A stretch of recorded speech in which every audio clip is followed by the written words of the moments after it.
अस्सलाम वालेकुम dear students. आज हम सेकंड चैप्टर लास्ट एक्सरसाइज करने के लिए जा रहे हैं जो कि ग्रुप से रिलेटेड है। तो ग्रुप की डेफिनेशन तक पहुंचने के लिए हमें इससे रिलेटेड कुछ डेफिनेशंस देखनी होंगी, जिसके अंदर सबसे पहली जो डेफिनेशन है दैट इज ग्रुपाइड। तो ये सारी डेफिनेशन एक दूसरे से बड़ी मिलती जुलती होंगी, उनकी कंटिन्यूएशन है बेसिकली। ग्रुपाइड में क्या है हमारे पास कि a groupoid is a non-empty set on which binary operation is defined। अगर बाइनरी ऑपरेशन किसी भी नॉन एम्प्टी सेट के ऊपर डिफाइन हो तो वो क्या होता है, ग्रुपाइड होता है। डिफाइंड से मुराद ये है कि आप उसके कोई से भी दो एलिमेंट को पकड़ें और दोबारा हमारे पास वो उसी से ही बिलोंग करने वाले आ जाएं और कोई अनडिफाइंड वैल्यू ना आए तो हमारे पास वो ग्रुपाइड होता है। और ये हमारे पास ये कह सकते हैं कि क्लोजर सेट भी इसको कह सकते हैं कि क्लोज हो। ये देखिए, in other word close set with respect to binary operation. क्या आप अंडर एडिशन चेक कर रहे हैं, अंडर मल्टीप्लीकेशन चेक कर रहे हैं, अगर अंडर दैट ऑपरेशन कोई भी non empty set closure property को होल्ड कर रहा हो तो फिर हम उसको क्या कहते हैं, ग्रुपाइड कहते हैं। ओके जी, पहली प्रॉपर्टी क्लोजर प्रॉपर्टी अगर होल्ड कर रहा हो तो ग्रुपाइड बन जाता है। लेकिन अगर क्लोजर प्रॉपर्टी के साथ हमारे पास एसोसिएटिव प्रॉपर्टी भी हो तो फिर उसको हम क्या कहते हैं, सेमी ग्रुप कह देते हैं। हम उसको सेमी ग्रुप का नाम दे देते हैं कि अगर क्लोज के साथ एसोसिएटिव प्रॉपर्टी भी होल्ड कर रही हो। इसी तरीके से अगर हम मेरे पास क्लोज के बाद एसोसिएटिव हो तो ग्रुपाइड से सेमी ग्रुप बन जाता है। वैसे ही अब अगर हमारे पास सेमी ग्रुप के अंदर एक और प्रॉपर्टी डाल दें, आइडेंटिटी। इसको दो तरीके हैं कि जो सेमी ग्रुप था जिसके अंदर दो प्रॉपर्टियां थी उसके अंदर आइडेंटिटी डाल दें तो मोनाइड बन गया। या फिर हम ये कह सकते हैं, देखें सेमी ग्रुप के अंदर ये दो प्रॉपर्टियां थी कि क्लोज हो और एसोसिएटिव हो। तो क्लोज हो, एसोसिएटिव हो और एक और प्रॉपर्टी हो कि हमारे पास उसके अंदर आइडेंटिटी भी होल्ड कर रही हो तो फिर हम उसको क्या कह देते हैं, मोनाइड कह देते हैं। देखें, पहली प्रॉपर्टी क्लोज हो, दूसरी प्रॉपर्टी एसोसिएटिव हो और तीसरी प्रॉपर्टी हमारे पास आइडेंटिटी होल्ड कर रही हो। तो तीन प्रॉपर्टी हो जाए तो मोनाइड बन गया। यानी कि सिंगल प्रॉपर्टी थी तो ग्रुपाइड, दो होगी थी तो मोनाइड, तीन होगी थी तो दो होगी थी सेमी ग्रुप, तीन होगी मोनाइड। और अब चौथी प्रॉपर्टी अगर मेरे पास इनवर्स भी होल्ड कर जाए तो वो मेरे पास ग्रुप बन जाता है। तो इसको भी दो तरीके हैं कि मोनाइड के अंदर तीन प्रॉपर्टी होती है तो मोनाइड के अंदर इनवर्स हो तो ग्रुप बन गया अंडर दैट ऑपरेशन, या एडिशन भी हो सकता है, मल्टीप्लीकेशन भी। या फिर non empty set under operation is group अगर ये चार प्रॉपर्टियां हो कि क्लोज हो, एसोसिएटिव हो, आइडेंटिटी हो और इनवर्स हो। अब ये बात बड़ी इंपॉर्टेंट है कि अगर ये पहली प्रॉपर्टी हो तो फिर हम इसको क्या कहते हैं, ग्रुपाइड कह देंगे। दो अगर हो जाए तो क्लोज और एसोसिएटिव दोनों हो, सेमी ग्रुप कह देंगे। तीन हो जाए तो मोनाइड कह देंगे और चार हो जाए तो फिर हम उसको ग्रुप कह देंगे।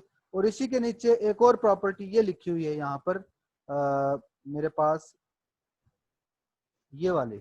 अगर मेरे पास इसके साथ कम्यूटेटिव प्रॉपर्टी भी होल्ड कर जाए तो इस ग्रुप का नाम अबीलियन ग्रुप बन जाता है। फिर हम इस ग्रुप को क्या कहते हैं कि ये ग्रुप अबीलियन ग्रुप बन गया है। तो इसको हम जी सेट टू बी अबीलियन ग्रुप या कम्यूटेटिव ग्रुप भी कहते हैं। ओके जी, ये हमारे पास इसकी प्रॉपर्टीज आ गई हैं। तो अब किसी को भी हमने जब ग्रुप प्रूव करना है या बिलियन ग्रुप प्रूव करना है तो इसका मतलब हमें ये पांच प्रॉपर्टियां प्रूव करनी है। ये यहाँ पर एक एग्जांपल पहले डिस्कस कर लेता हूँ। 0 1 2 ऑपरेशन एडिशन है जी, आपने प्रूव करना है कि बिलियन ग्रुप है। तो पहली प्रॉपर्टी क्लोज होनी चाहिए। क्लोज कैसे चेक करते हैं, 0 1 2 ये टोटल तीन एलिमेंट हैं। तीनों एलिमेंट को यहाँ से गौर से देखें, आप यहाँ पर प्लस का साइन डालेंगे जो भी ऑपरेशन है, तीनों एलिमेंट को इधर भी राइट कर लेंगे और इधर भी राइट कर लेंगे और इनकी आपस में तमाम पॉसिबल सम, जीरो को पहले जीरो में ऐड करेंगे, फिर वन में ऐड करेंगे, फिर टू में ऐड करेंगे, इसी तरीके से फिर वन को जीरो में ऐड करेंगे, वन को वन में ऐड करेंगे, वन को टू में ऐड करेंगे। लेकिन यहाँ पर थ्री नहीं आया, यहाँ पर क्या आ गया है, जीरो आ गया है। और 0 आने का मतलब ये है कि रेजिड्यू क्लास मॉडुलो 3 का टेबल है। तो ये टेबल आपको बना बनाया उसने पहले दिया है, इस वजह से वो भी ठीक है। अगर रेजिड्यू क्लास 3 का कहे तो वो भी आपको पता होना चाहिए कि रेजिड्यू क्लास 3 के अंदर 0, 1 और 2 एलिमेंट होते हैं। तो इसके अंदर जो भी आंसर्स आए हैं वो इसी ग्रुप इसी सेट के तमाम एलिमेंट से बिलोंग करने वाले हैं, इस वजह से ये क्लोज प्रॉपर्टी होल्ड करता है। एसोसिएटिव के लिए आप कोई से 3 एलिमेंट ले लें, उनमें ब्रैकेट चेंज कर लें, 1 और 2 को ऐड करके फिर 0 ऐड किया है, 0 और 1 को ऐड करके फिर 2 ऐड किया है, लेकिन दोनों का जो फाइनल आंसर बना है वो 0 बन गया। इसका मतलब एसोसिएटिव प्रॉपर्टी होल्ड कर रही है। 0 इसके अंदर एक ऐसा एलिमेंट है कि 0 को आप लोगों ने किसी भी के भी अंदर भी ऐड किया है तो कोई फर्क नहीं पड़ा, तो 0 इसका मतलब आइडेंटिटी एलिमेंट है एडिशन के अंदर। इनवर्स कैसे आएगा? इनवर्स का आप लोगों को तरीका बताया था कि इनवर्स का तरीका ये होता है कि 0 का इनवर्स निकालना है तो 0 के सामने आइडेंटिटी जो कि 0 है, ये किस एलिमेंट के नीचे आई है? 0 के नीचे, तो 0 का इनवर्स 0 है। अब 1 के सामने आइडेंटिटी यानी कि 0 एलिमेंट किस एलिमेंट के नीचे आया? 2 के नीचे, तो 1 का इनवर्स 2 है। अब 2 के सामने आइडेंटिटी यानी कि 0 किस एलिमेंट के नीचे आई है? 1 के नीचे, तो 2 का इनवर्स जो है वो मेरे पास 1 है। तो इस तरीके से हर एलिमेंट का इनवर्स होल्ड कर रहा है। इसने ये बताया कि 0 का इनवर्स 0 है, 1 का इनवर्स 2 है और 2 का इनवर्स 1 है। ये मैंने आप लोगों को यहाँ से एक्सप्लेन भी करके बता दिया। तो इस तरीके से हमारे पास इनवर्स भी सबका होल्ड कर रहा है। कम्यूटेटिव है या नहीं है? तो कम्यूटेटिव में यहाँ पर इसने वैसे 2 एलिमेंट लिए हैं कि 1 और 2 को ऐड करें और 2 और 1 को ऐड करें, दोनों का आंसर सेम है। वरना आप लोगों को प्रीवियस एक्सरसाइज में बताया था कि आप यहाँ पे एक लाइन ड्रा करें और फिर देखें कि इसके दोनों तरफ आप लोगों को यहाँ 0 है तो यहाँ भी 0 है, यहाँ 2 है तो यहाँ भी 2 है, देखें यहाँ 1 है तो यहाँ पे भी 1 है, दोनों साइडों पे टेबल अगर एक जैसा हो इसको हम कहते हैं सिमेट्रिक टेबल। तो सिमेट्रिक टेबल हो तो वो कम्यूटेटिव प्रॉपर्टी होल्ड कर रहा होता है।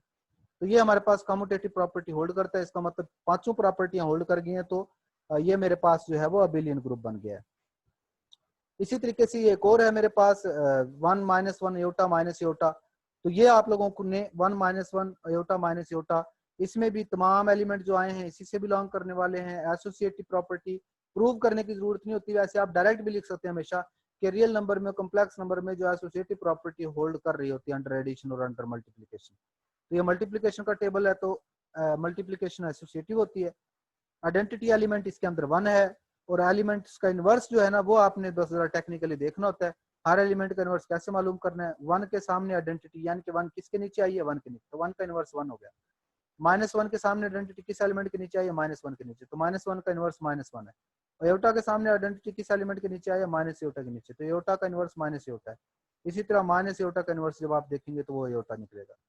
इसी तरीके से आप लोग जो मिडिल लाइन के हिसाब से जब देखेंगे इसको तो ये टेबल आप लोगों को सिमेट्रिक भी नजर आ रहा है, इधर दोनों 1 है, अयोटा है, माइनस अयोटा है, दोनों साइडों पे एलिमेंट एक जैसे हैं, तो ये कम्यूटेटिव प्रॉपर्टी भी होल्ड करता है। इसका मतलब ये हमारे पास अबिलियन ग्रुप है जी। उसके बाद इससे रिलेटेड एक्सरसाइज है हमारे पास। एक्सरसाइज के अंदर क्या है जी? एक्सरसाइज के अंदर बिल्कुल सेम पैटर्न पे क्वेश्चंस है कि आपने पहला क्वेश्चन क्या है जी? 2 मेंबर्स हैं 0, 1, आपने इनका जो है चेक करना है आइडेंटिटी एलिमेंट क्या है। एडिशन के लिहाज से आइडेंटिटी एलिमेंट जो है वो आपने जब चेक करना है तो 0 + 0 यहाँ पे 0 आना चाहिए था, ये थोड़ा सा मिस्टेक है यहाँ पर। 0 + 0 = 0, तो 0 यहाँ पर आइडेंटिटी एलिमेंट है कि 0 0 में ऐड हुआ है तो 0 आया, 1 में ऐड हुआ है तो 1 आ गया। 1 का इनवर्स क्या है? 1 के सामने आइडेंटिटी किस एलिमेंट के नीचे है? 1 के सामने आइडेंटिटी देखनी है आपने प्लस की, प्लस की आइडेंटिटी होती है 0। 1 के सामने 0 किसके नीचे आया? 1 के नीचे। इसका मतलब ये हो गया कि मेरे पास 1 का इनवर्स 1 है। उसके बाद ये देखें ना 1 + 1 = 0, यानी कि आइडेंटिटी एलिमेंट 1 को 1 में ऐड किया तो आइडेंटिटी आई, इस वजह से 1 का इनवर्स 1 है। और under the given operation of a group abelian और non abelian, abelian non abelian के लिए उसी तरीके से पांचों प्रॉपर्टियां क्लोज ये है, तमाम आंसर जो है इसी से बिलोंग करने वाले हैं। एसोसिएटिव अंडर एडिशन हमेशा होल्ड कर रही होती है, 0 आइडेंटिटी एलिमेंट है और हर एलिमेंट का इनवर्स भी होल्ड कर रहा है, तो ये ग्रुप है। और दूसरी बात ये सिमेट्रिक ग्रुप है मेरे पास, कम्यूटेटिव प्रॉपर्टी भी इसके अंदर होल्ड कर रही है, इस वजह से ये अबिलियन ग्रुप है मेरे पास। ये पांचों प्रॉपर्टियां चेक करें, यहाँ पर 5 प्रॉपर्टीज तमाम की तमाम होल्ड करेंगी, तो फिर हम इसको अबिलियन ग्रुप कह सकते हैं। ऐसे ही ये तमाम एलिमेंट्स में अबिलियन ग्रुप चेक करना है आप लोगों ने। अबिलियन से रिलेटेड चूंकि हम काम कर चुके हैं तो मैं इनको जस्ट पास कर रहा हूं। हाँ जी, एक चीज है जो अब यहाँ पर है, for each of the following set determine whether or not the group with respect to indicated operation. Rational number Q जो है वो अंडर मल्टीप्लीकेशन आपने चेक करना है। तो जीरो चूंकि रैशनल नंबर है और जीरो का मल्टीप्लिकेटिव इनवर्स होल्ड नहीं करता, इस वजह से जीरो जो रैशनल नंबर है वो ग्रुप नहीं बन सकता, क्योंकि इसमें इनवर्स की प्रॉपर्टी होल्ड नहीं कर रही। और जबकि अंडर एडिशन अगर बात करें तो अंडर एडिशन रैशनल नंबर के अंदर तमाम प्रॉपर्टियां होल्ड करती हैं। कल हमने टेबल भी बनाया था, तो ये मेरे पास अंडर एडिशन ये ग्रुप बनता है। इसी तरीके से set of positive rational number, ये एक वीडियो मैंने अभी इससे पहले शेयर की है ग्रुप से रिलेटेड, ग्रुप्स के नाम से है, ग्रुप्स पार्ट 1। तो उसमें जो फर्स्ट 3 और 4 एग्जांपल्स हैं वो सारी की सारी यही हैं कि जी जो है 0 प्लस माइनस वाले, ये हमारे पास ग्रुप बन रहे हैं या नहीं बन रहे। इसमें से मैं सिर्फ एक एग्जांपल आप लोगों को कराऊंगा, 1 ओमेगा ओमेगा स्क्वायर वाली एग्जांपल भी वहां पर सॉल्व की गई है एज इट इज। और ये जो है इनका सोल्यूशन जो है ax इक्वल टू बी है, तो दोनों साइडों पे a इनवर्स अप्लाई करवाया है। a इनवर्स जब a के साथ अप्लाई होगा तो वो जो है आइडेंटिटी बन जाएगा। तो आइडेंटिटी x से मल्टीप्लाई होने के बाद x आ गया, जबकि दूसरी साइड पे a इनवर्स b आ गया, तो x equal to a inverse b। अगर ax इक्वल टू b था तो आइडेंटिटी a इनवर्स आपने लेफ्ट साइड पे मल्टीप्लाई करवाया था। अगर x a है तो x मालूम करने के लिए सोल्यूशन का मतलब ये होता है, क्योंकि आपने सोल्यूशन मालूम करना है तो इसका मतलब x की वैल्यू मालूम करनी, तो x मालूम करने के लिए इस a को खत्म करना है। तो अगर a राइट साइड पे है तो a इनवर्स राइट साइड पे मल्टीप्लाई करेंगे, a अगर लेफ्ट साइड पे है तो a इनवर्स को लेफ्ट साइड पे मल्टीप्लाई करेंगे। तो यही काम दोनों क्वेश्चन के लिए किया हुआ है यहाँ पर। ये क्वेश्चन वहां पर नहीं सॉल्व किया हुआ कि a प्लस के रूट 3b है, a और b रैशनल नंबर है, तो आपने ये अबिलियन ग्रुप प्रूव करना है। तो आप इस तरह के दो एलिमेंट ले लेना जिसके अंदर एक रैशनल नंबर और स्क्वायर रूट 3 के साथ दूसरा रैशनल नंबर। तो इसके अंदर हमने पहले दो रैशनल नंबर ले लिए, a plus square root 3b और इसी नस्ल का एक दूसरा a c plus square root 3d। तो दोनों को ऐड करेंगे तो दोबारा इसी टाइप का एक मेंबर जनरेट हो रहा है कि एक रैशनल नंबर और स्क्वायर रूट 3 के साथ दूसरा रैशनल नंबर, इसी ग्रुप से बिलोंग करने, इसी सेट से बिलोंग करने वाला एक एलिमेंट। तो क्लोजर प्रॉपर्टी होल्ड कर रही है। एसोसिएटिव के लिए इस तरह के 3 एलिमेंट ले लेंगे, तो एक एलिमेंट ये लिया है, दूसरा एलिमेंट ये लिया है यहाँ पर, और तीसरा एलिमेंट ये लिया है। तो तीनों एलिमेंट के ऊपर वो तमाम ऑपरेशन अप्लाई करवा देंगे तो एसोसिएटिव प्रॉपर्टी हो जाएगी। आइडेंटिटी इसके अंदर जो है आइडेंटिटी 0 प्लस के रूट 3 0 एक एलिमेंट आप बता सकते हैं कि आइडेंटिटी है, क्योंकि 0 रैशनल नंबर है ना, यानी कि जो पहला एलिमेंट है वो रैशनल होना चाहिए और स्क्वायर रूट 3 के साथ है वो रैशनल होना चाहिए। तो इसी का एक एलिमेंट है, और ये एक ऐसा एलिमेंट है इसको किसी में भी ऐड करें तो कोई फर्क नहीं पड़ता। तो इस एलिमेंट को देखें किसी जर्नल एलिमेंट के बाद में भी और पहले रख के भी ऐड कराया हुआ है, लेकिन उस एलिमेंट के ऊपर कोई फर्क नहीं पड़ा। इसका मतलब है कि आइडेंटिटी है। और हर पॉजिटिव a प्लस के रूट 3b के लिए उसके नेगेटिव a और नेगेटिव के रूट 3b एक ऐसा इसी से ताल्लुक रखने वाला एक नंबर है कि इनको आपस में ऐड करें तो आइडेंटिटी आ जाती है। इसका मतलब हर एलिमेंट का इनवर्स भी होल्ड कर रहा है। और कम्यूटेटिव प्रॉपर्टी आखिर में प्रूव कराई हुई है कि ए में बी को ऐड करें या बी में ए को ऐड करें, दो एलिमेंट को उनका ऑर्डर चेंज करके अगर ऐड करें तो दोनों का आंसर सेम आता है। इसका मतलब यह है कि कम्यूटेटिव प्रॉपर्टी होल्ड कर रही है और अबिलियन ग्रुप बन रहा है। तो अबिलियन के लिए 5 प्रॉपर्टीज प्रूव करना आप लोगों के लिए जरूरी है। लास्ट सेकंड लास्ट क्वेश्चन है हमारे पास, पावर सेट ऑफ एस।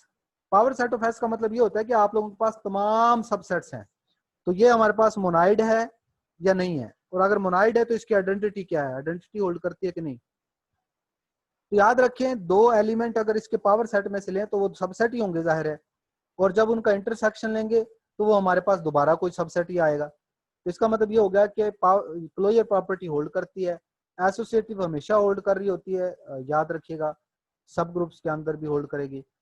और तीसरी बात रहेगी आइडेंटिटी।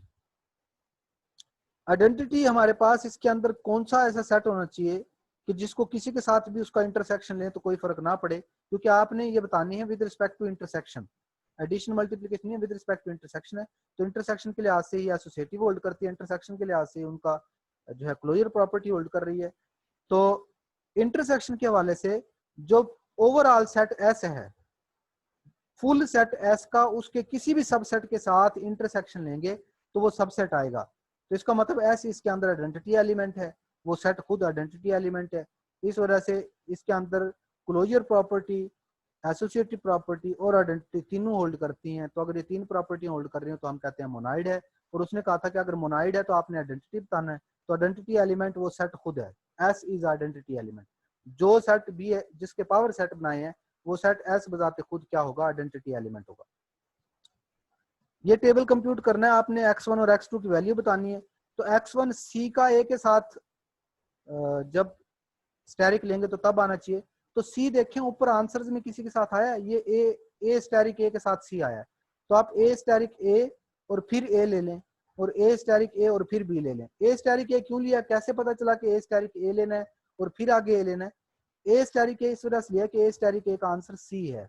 देखा, a स्टैरिक a का आंसर c है, तो a स्टैरिक a लेने से c आएगा, और फिर c का जिसके साथ भी लेना है, c का a के साथ लेना है तो आगे a लिख लें, c का b के साथ लेना है तो c a स्टैरिक a के साथ b लिख लें। तो ये देखें, a स्टैरिक a के साथ और a स्टैरिक a b के साथ एसोसिएटिव होल्ड करवाएं, तो c स्टैरिक a की वैल्यू यानी कि x1 की वैल्यू b आ जाएगी, और c स्टैरिक b यानी कि x2 की वैल्यू जो है वो c आ जाएगी। यहां से देखें, यहाँ पर c को a के साथ और c को b के साथ अप्लाई कराना था ना, तो आपने c देखना है कि कब आंसर आता है। तो c आता है जब a को a के साथ स्टैरिक लें। तो पहले दो एलिमेंट पक्के हो गए कि a स्टैरिक a, तो दूसरा एलिमेंट जो है वो b ले लें और a ले लें, तो आप लोगों के आंसर आ जाएंगे। उसके बाद हमारे पास set of non singular 2x2 matrices का है। तो याद रखिएगा 2x2 के नॉन सिंगुलर मैट्रिसेस को जब मल्टीप्लाई करवाते हैं तो दोबारा ही 2x2 का मैट्रिक्स आता है, इस वजह से क्लोजर प्रॉपर्टी होल्ड करती है। मैट्रिसेस के अंदर associative property under multiplication hold करती है। 2x2 के नॉन सिंगुलर मैट्रिसेस में इस तरह का एक मैट्रिक्स आइडेंटिटी मैट्रिक्स होता है कि इसको किसी के साथ भी मल्टीप्लाई करवाएं तो कोई फर्क नहीं पड़ता, इसका मतलब आइडेंटिटी भी होल्ड करती है। और हर एलिमेंट 2x2 के लिए एक ए इनवर्स ऐसा मैट्रिक्स होता है कि दो मैट्रिसेस को आपस में मल्टीप्लाई करें तो आंसर आइडेंटिटी आ जाता है। इसका मतलब ग्रुप की चारों प्रॉपर्टियां होल्ड करती हैं, चार प्रॉपर्टियां अगर हैं तो ग्रुप बन गया है। लेकिन मैट्रिसेस के अंदर ए बी और बी आपस में कभी भी इक्वल नहीं होते इन जनरल, तो इस वजह से इसके अंदर कम्यूटेटिव प्रॉपर्टी होल्ड नहीं करती, तो ये नॉन अबिलियन ग्रुप बनाता है। अगर चार प्रॉपर्टियां ग्रुप वाली होल्ड कर रही हो तो ग्रुप तो है, लेकिन अगर कम्यूटेटिव होल्ड ना करे तो फिर वो नॉन अबिलियन ग्रुप होता है। तो इस वजह से ये हमारे पास नॉन अबिलियन ग्रुप फॉर्म करता है। तो इसी के साथ ये सेकंड चैप्टर एंड हो गया था। तो इससे रिलेटेड जो क्वेश्चंस हमने यहाँ पर स्किप किए हैं वो आज से 1 या 2 दिन पहले एक वीडियो मैंने शेयर की हुई है ग्रुप्स के नाम से। तो वो ग्रेजुएशन लेवल का ग्रुप्स है, लेकिन उसकी जो स्टार्टिंग लाइंस हैं या स्टार्टिंग कुछ एग्जांपल्स हैं या क्वेश्चंस हैं वो बिल्कुल वही वाले हैं जो आप लोगों ने यहाँ पे किए हैं। तो उस वीडियो को भी आप लोग स्टार्ट से देख लीजिएगा, जहाँ पे ग्रुप से रिलेटेड कुछ मटेरियल है या ग्रुप की स्टार्टिंग 3 to 4 क्वेश्चंस है, ताकि इन क्वेश्चंस को सॉल्व करने में आप लोगों को आसानी रहे। नेक्स्ट वीडियो से इंशाल्लाह हम थर्ड चैप्टर जो कि मैट्रिसेस से रिलेटेड है उसको सॉल्व करेंगे।